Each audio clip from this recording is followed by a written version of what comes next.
I thought raising another man's child for 2 years was the worst betrayal possible until I discovered my wife had been sleeping with 15 different men during our marriage. The DNA test was just the beginning of a nightmare that destroyed everything I believed about love and trust. My name is Arthur Thorne. I'm 43 years old, and I've spent the last 15 years building my career as director of sales for Ether Pharmaceuticals. I thought I had it all figured out. The house in Richmond, 2 kids, and a wife who still turned heads. William, our 18-year-old, had just started college. Little Leo, barely 2 years old, was the surprise that supposedly saved our marriage. That Tuesday started like any other. I was reviewing territory assignments when Eleanor breezed through, car keys jingling in her manicured fingers. She looked radiant, too radiant for someone heading to lunch with book club friends. "I'll be back around 3, Eleanor announced, not really looking at me. Meeting the girls at that new bistro downtown. Something in her tone made me glance up. She was wearing the black dress I bought her for our anniversary. Makeup done with precision. Her auburn hair was styled perfectly. "Since when does book club require formal wear?"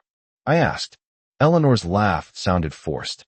"Can a woman dress up for her friends? Besides, Margaret said they might stop by that art gallery afterward." She kissed my forehead, a quick distracted peck, and was gone. The scent of her perfume lingered, something expensive and unfamiliar. I sat there staring at the empty doorway. In the back of my mind, doubts I'd been suppressing for months began to surface. The late-night texts she claimed were from her sister. The way she'd started scheduling Leo's daycare pickups around mysterious appointments.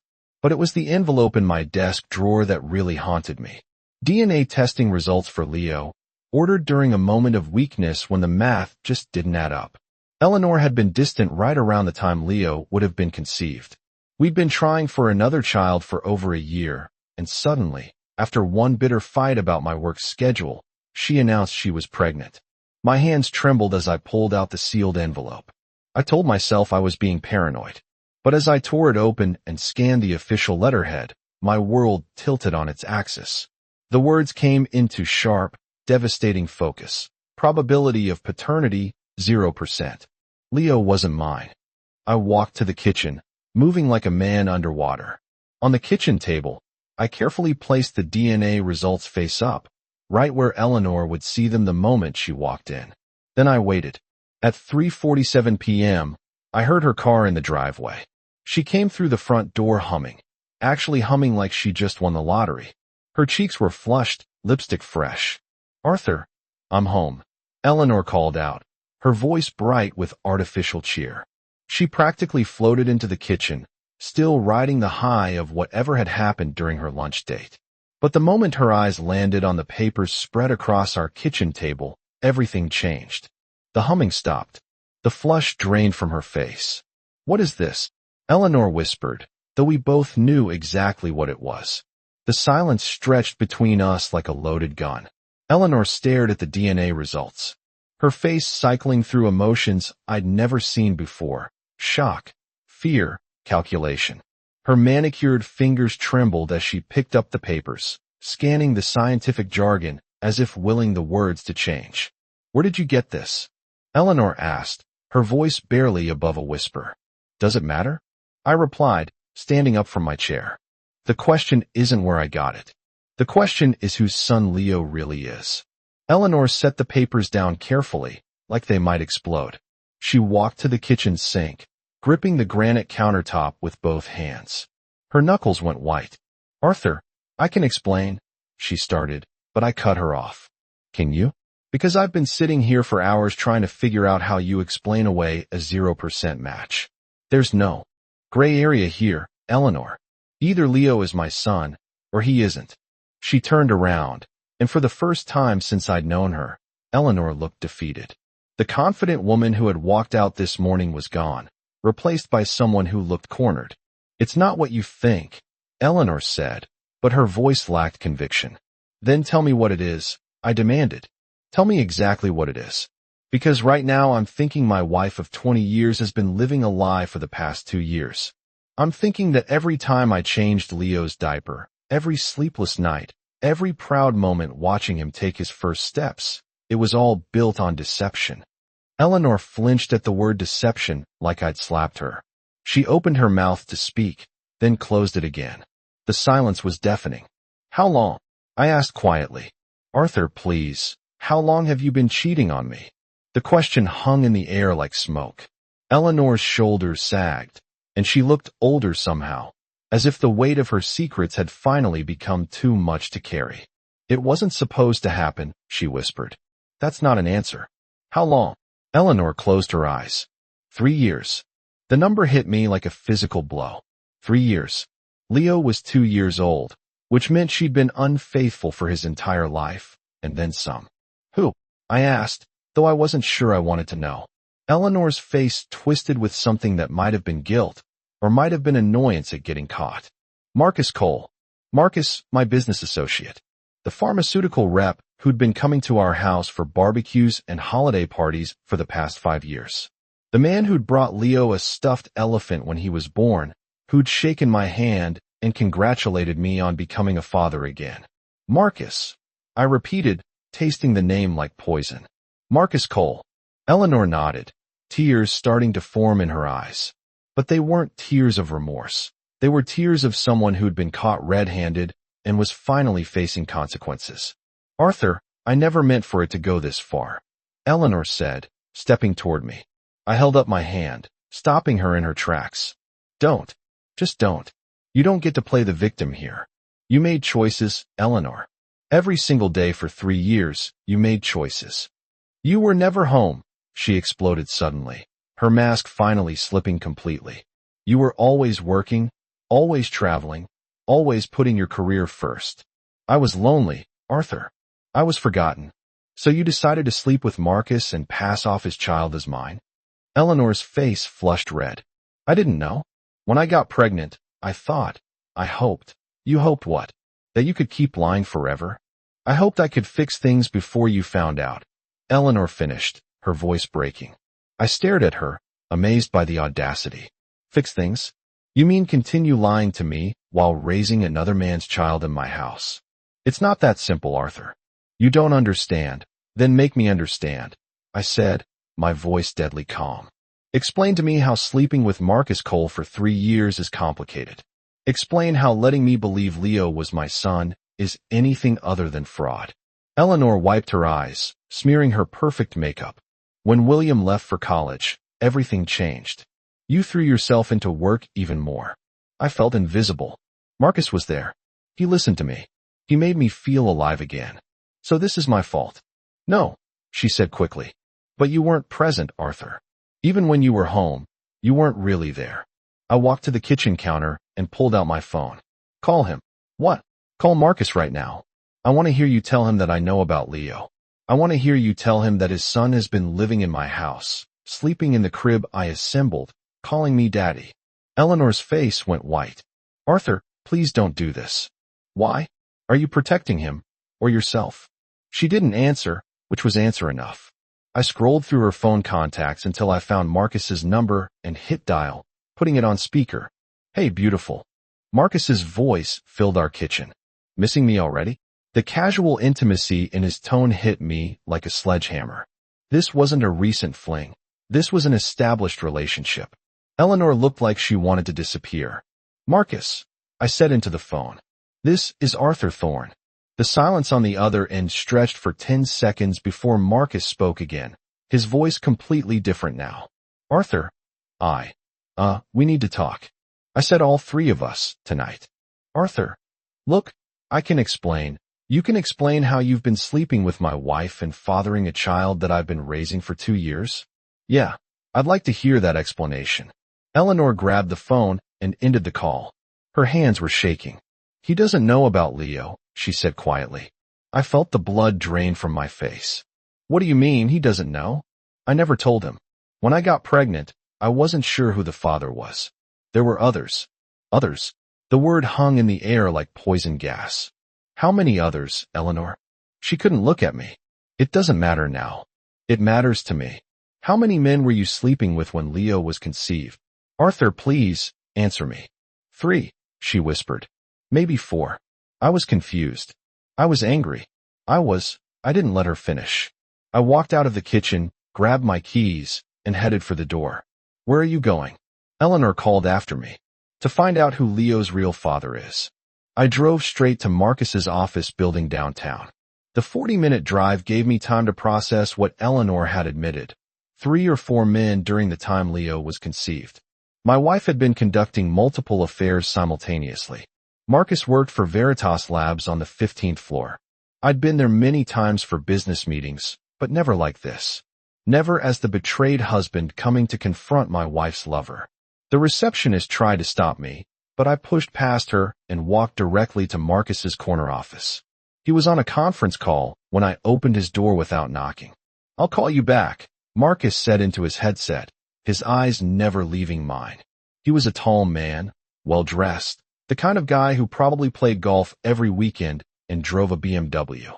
"Arthur, we should talk about this privately." "We are talking about this privately," I said, closing the door behind me. "Unless you'd prefer to discuss your affair with my wife in front of your colleagues." Marcus loosened his tie. He looked nervous, which gave me some satisfaction. "Look, I know how this looks, but Eleanor and it's complicated." "It's not complicated at all. You've been sleeping with my wife. The only question is whether Leo is your son." Marcus's face went pale. "What?" "Eleanor just told me she was sleeping with 3 or 4 different men around the time Leo was conceived. DNA test says he's not mine. So, either he's yours or he belongs to one of her other boyfriends." Marcus sat down heavily in his chair. "I had no idea about any of this. I thought it was just between us." "Just between you? There's nothing just about sleeping with another man's wife for 3 years. 3 years? Marcus looked genuinely shocked. "Arthur, I've only been seeing Eleanor for about 8 months. That stopped me cold. 8 months? But Eleanor had said 3 years. Either she was lying to me, or she was lying to him. "She told me 3 years, I said. Marcus shook his head. "No way. We met at that pharmaceutical conference in Chicago last fall. I remember because it was right after Halloween. We talked at the hotel bar, and one thing led to another. 8 months, which meant Leo definitely wasn't Marcus's child. Who else has she been seeing?" I asked. "I don't know," Marcus said. But I could see in his eyes that he was starting to understand the scope of Eleanor's deceptions. "She told me you two were having problems. That you were basically separated." "I never would have." "You never would have what? Slept with a married woman?" Marcus didn't answer that. I pulled out my phone and called Eleanor. She answered on the first ring. "Arthur, where are you? You need to come home so we can talk about this." "I'm with Marcus," I said. "He says you've only been seeing him for 8 months. Care to explain the discrepancy?" The silence on the other end of the phone was deafening. "Eleanor, are you there?" "Yes," she said quietly. "I'm here. Who was it 3 years ago? Who were you sleeping with when our marriage was supposedly solid?" Another long pause. "Eleanor, answer me." "My trainer," she whispered. "Gavin Morrow from Apex Fitness downtown." Gavin Morrow ran the Apex Fitness Center downtown. I'd seen him a few times when I picked up Eleanor from her workout sessions, back when I thought she was actually exercising. He was one of those guys who looked like he lived in the gym. All muscle and swagger. The kind of man who probably had half the suburban wives in town eating out of his hand. I found him in the weight room, spotting some college kid on the bench press. He was exactly the type Eleanor would have found irresistible during one of her lonely phases. Younger than me, built like a linebacker, with the kind of cocky confidence that appeals to women questioning their life choices. "Gavin," I called out, walking across the gym floor. "We need to talk." He looked up, recognized me immediately, and I saw something flicker across his face. Guilt, maybe, or just the natural weariness of a man who'd been sleeping with married women long enough to know that husbands eventually show up. "Mr. Thorne," he said, helping the kid rack the weight. "What brings you by? I think you know." Gavin gestured toward his office, a small room overlooking the main gym floor. I followed him in and closed the door behind us. "Eleanor told me," I said without preamble, "about 3 years ago. About you." Gavin leaned against his desk, arms crossed. He didn't deny it, which I respected more than I probably should have. "Look, man, I'm sorry about that. It was a mistake. She said you two were having problems." "They always say that, don't they?" I asked the married women who end up in here looking for some excitement. Gavin had the decency to look uncomfortable. It wasn't like that with Eleanor. She was genuinely unhappy. Unhappy enough to sleep with her personal trainer while her husband worked 60-hour weeks to pay for those training sessions. Hey, I didn't know about your work schedule. I just knew she was lonely. I pulled out my phone and showed him Leo's picture. This is my son, except DNA says he's not mine. Eleanor was sleeping with multiple men when he was conceived. Was one of them you? Gavin stared at the photo, and I watched his face change as he processed what I was telling him. Multiple men? According to her, yes. You, Marcus Cole from Veritas Pharmaceuticals, and at least one or two others she can't seem to remember clearly.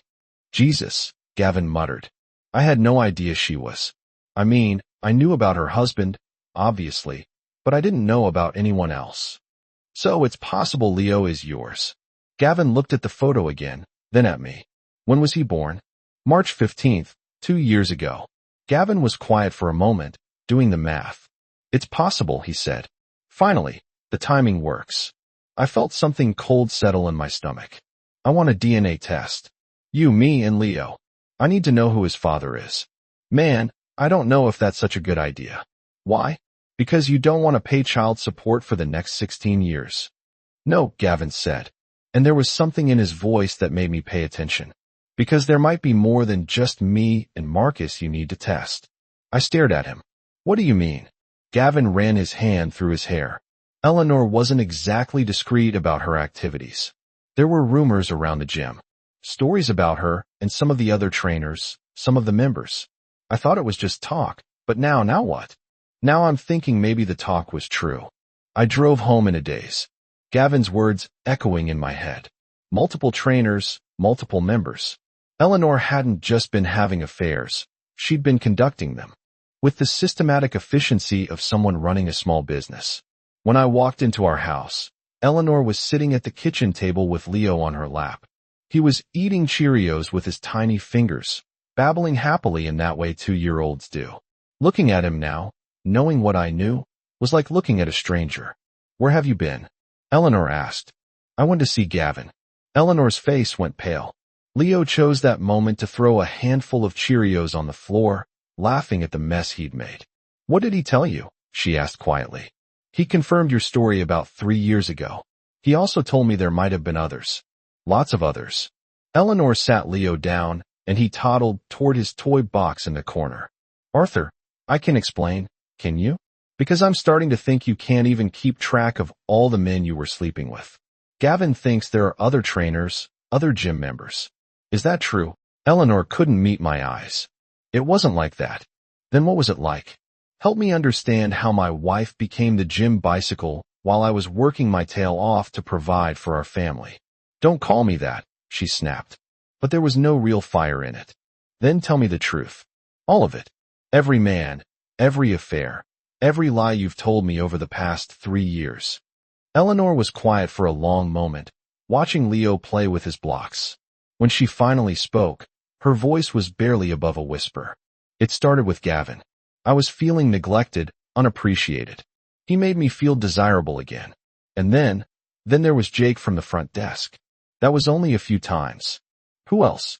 Dr. Julian from your company. Remember the Christmas party 2 years ago? I remembered. Dr. Julian was married with 3 kids. I'd introduced him to Eleanor myself. Anyone else? A few of the other trainers. Some guys I met at bars when I told you I was out with girlfriends.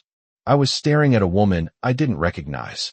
The mother of my children, the person I'd shared my bed and my dreams with for 20 years, had been living a double life that would make a spy jealous. How many? I asked. Arthur, does it matter? It matters to me. How many men have you slept with since we've been married? Eleanor looked down at her hands. I stopped counting after 15. 15. The number hit me like a physical blow. Not 15 over the course of our entire marriage, but 15 in addition to our normal relationship. 15 men who had touched my wife while I was working late or traveling for business or taking care of our children. Leo could belong to any of them, I said. Eleanor nodded. I'm sorry. Sorry. After 20 years of marriage, after destroying our family, after making me raise another man's child for 2 years, She was sorry. I looked at Leo, still playing with his blocks, oblivious to the adult drama unfolding around him. He was an innocent victim in all this, just like William. Just like me. Pack your bags, I said quietly. Arthur, pack your bags and get out of my house. Take Leo with you. You can't throw us out. This is my home, too. I walked over to where she was sitting and leaned down so we were eye to eye. This house is in my name. The cars are in my name. The bank accounts are in my name. Everything you see here exists because I worked for it while you were busy working your way through half the men in town. Eleanor's eyes filled with tears, but I felt nothing. You have 1 hour, I said. After that, I'm calling the police. The next morning, I called the best divorce attorney in the city, Alara Sterling, a woman who'd built her reputation destroying cheating spouses in court. Her consultation fee was $500 for an hour, but money wasn't an object anymore. Eleanor had made sure of that with her reckless spending on affairs. Mr. Thorne, Alara said, reviewing the file I prepared overnight. This is quite comprehensive. DNA results, bank statements, documented infidelity with multiple partners. You've done my job for me. I want full custody of William, and I want Eleanor to get nothing. Alara leaned back in her leather chair. William is 18. Custody isn't an issue there. But with Leo, even though he's not biologically yours, you've been acting as his father for 2 years.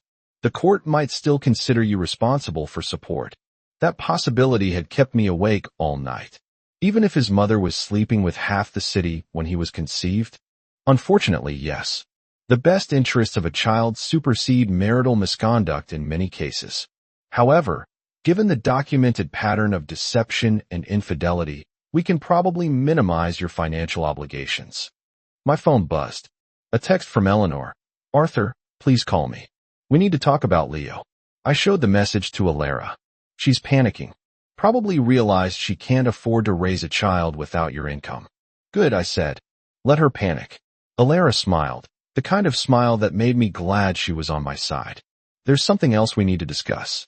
Your wife's pattern of behavior suggests she may have exposed you to health risks. I recommend comprehensive testing. The thought hadn't occurred to me, but she was right. 15 different men over 3 years. Who knew what Eleanor might have brought home? I'll schedule a test today. I said, one more thing. Your wife mentioned multiple affairs at your workplace.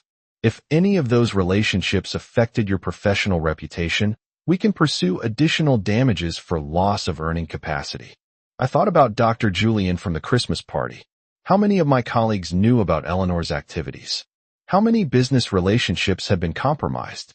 I'll document everything I can remember. Alara nodded. Perfect. We'll file tomorrow. Given the evidence, I expect your wife's attorney will push for a quick settlement. She's in an extremely vulnerable position. As I left Alara's office, my phone rang. William. Dad. Mom called crying saying you threw her out. What's going on?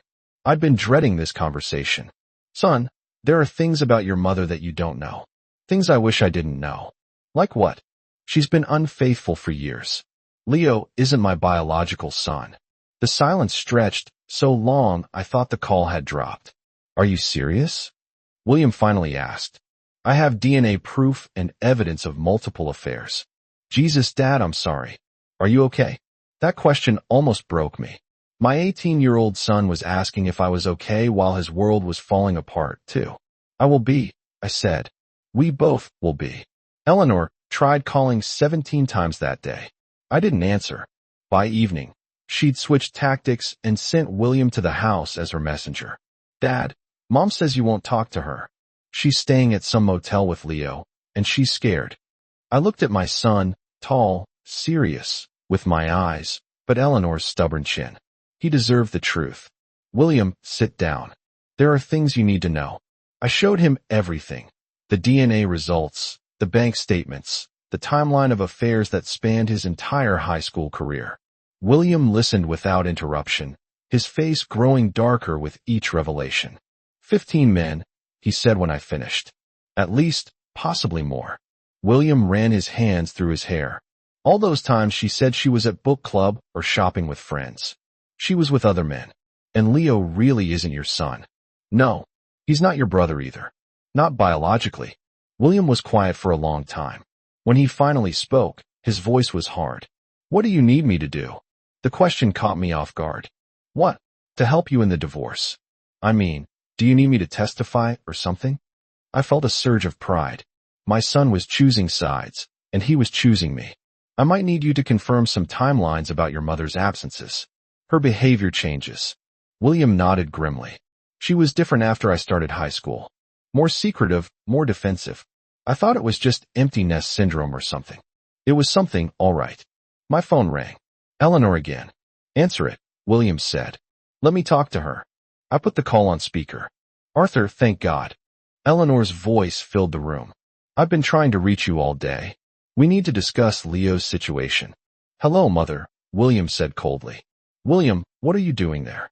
Arthur, are you involving our son in this? I'm involving myself, William said. Dad showed me everything. The DNA test, the bank records, all of it. William, you don't understand. I understand that you lied to our entire family for years. I understand that you destroyed Dad's life while he was working to support us. It's not that simple. It is that simple. William cut her off. You're a cheater and a liar. And Leo isn't my brother. William, please, don't call here again unless it's through lawyers, William said, and hung up. I stared at my son, amazed by his strength. At 18, he was more of a man than some people twice his age. I'm proud of you, I said. I'm proud of you too, Dad, for not letting her get away with it. That night, Eleanor sent one final text. You've turned my own son against me. I'll never forgive you for that. I showed it to William. He laughed, a bitter sound that reminded me how much he'd grown up in one day. She still doesn't get it, he said. She turned me against her. You just told me the truth. 6 months later, I sat in Alara Sterling's office reviewing the final divorce settlement. Eleanor's lawyer had fought hard, but the evidence was overwhelming. Multiple affairs, financial deception, and paternity fraud had destroyed any sympathy a judge might have had for her. She gets nothing, Alara said, sliding the papers across her desk. No alimony, no share of the house, no retirement benefits. The judge was particularly harsh about the Leo situation. The custody arrangement was unusual, but fair. Since Leo wasn't biologically mine, I had no legal obligation to him. However, I'd grown attached to the little boy who'd called me daddy for 2 years. The court allowed supervised visitation if I chose to maintain contact. What about her financial situation? I asked. She's moved in with Marcus Cole. Turns out he decided to leave his wife after all this came out. They're both unemployed now. His company fired him for the affair scandal. Karma had a sense of humor. Eleanor tried one last manipulation. Alara continued. She claimed Leo was asking for you. Said it was cruel to abandon a child who thought you were his father. And I reminded the judge that Eleanor created this situation by lying about paternity. The court doesn't reward fraud with financial benefits. William knocked and entered the office. At 19, he'd matured rapidly through this ordeal. He was studying business administration and working part-time at a local pharmaceutical company, away from the drama. How'd it go, Dad? It's over. Your mother signed everything this morning. William nodded. Good. She made her choices. We drove home in comfortable silence. The house felt different now. Peaceful, without the undercurrent of deception. I'd redecorated, removing traces of Eleanor's presence. It was mine now. Truly mine. That evening, William and I barbecued on the deck while discussing his college plans. Do you miss her? He asked suddenly. I miss who I thought she was, I said honestly. But that person never really existed. Do you regret the marriage? I considered that. No. The marriage gave me you, and 20 years of experiences that shaped who I am. I regret trusting her longer than I should have, but I don't regret trying to make it work. William smiled. You're stronger than I thought you were. So are you. My phone buzzed with a text from an unknown number. Arthur, this is Marcus. Eleanor and I are struggling financially. Could you help with Leo's expenses? He misses you. I showed the message to William, who laughed. The audacity is incredible. I deleted the message without responding. Leo wasn't my responsibility anymore. That was the price of Eleanor's deceptions. Later that night, I looked through old photo albums. not with sadness, but with perspective. Every picture told a different story now. Eleanor's smile seemed fake, her affection calculated. But my love for William was real. My efforts to build a family were genuine. I'd survived the destruction of my marriage and emerged stronger. My career had actually improved. Colleagues respected how I'd handled the situation with dignity. My relationship with William was closer than ever. Eleanor had tried to destroy me with her lies, but she'd only destroyed herself. I was free, financially secure, and surrounded by people who actually cared about me. That was the best revenge of all. 2 years after the divorce, I was a different man. Not broken, not bitter, just wiser. I'd learned to trust my instincts and not ignore red flags for the sake of keeping peace. William graduated college with honors and landed a job with a respected pharmaceutical company in Chicago. He visited monthly, and we'd grown closer through shared adversity. "Any regrets about the divorce?" he asked during one visit. "None," I said. "Your mother taught me an important lesson about the difference between loving someone and enabling their destructive behavior." I'd heard through mutual acquaintances that Eleanor and Marcus's relationship had imploded within a year. He discovered she was still seeing other men, including Gavin from the gym. Some people never learn. Leo was 4 now, living with Eleanor in a small apartment across town. I'd seen him once at a grocery store, a cute kid who didn't recognize me. Eleanor had quickly pushed her cart in the other direction, avoiding eye contact. I felt nothing. No anger, no sadness, no obligation. That chapter was closed. My career had flourished post-divorce. Without the stress of Eleanor's chaos, I'd focused entirely on work and been promoted to regional director. The salary increase was substantial, and every penny belonged to me. I'd started dating again, carefully, deliberately. Chloe was a nurse at the local hospital, divorced with 1 teenage daughter. She was honest, straightforward, and appreciated stability after her own tumultuous marriage. "What's the most important thing you learned from your divorce?" Chloe asked over dinner one evening. "That love without honesty isn't love at all. It's just dependency disguised as romance." Chloe smiled. "That's very wise. Wisdom bought with pain," I said, "but worth the price." We were taking things slowly, building trust gradually. After Eleanor's deceptions, I'd never again mistake passion for character or ignore obvious warning signs for the sake of keeping peace. William approved of Chloe, which mattered to me. "She's nothing like Mom," he said. "She actually listens when you talk." That simple observation captured everything. Eleanor had been performing for 20 years, while Chloe was simply being herself. Looking back, I realized Eleanor had done me a favor by revealing her true nature. If she'd been more discreet, I might have wasted decades more on someone incapable of genuine love. The house was quiet now, but it was honest quiet. No lies hiding behind closed doors. No deceptions masquerading as marriage. Just peace, authenticity, and the possibility of building something real with someone worthy of trust. I'd survived betrayal and emerged victorious. Not because I destroyed Eleanor, she destroyed herself, but because I'd refused to let her destruction spread to me. That was true strength. That was true victory.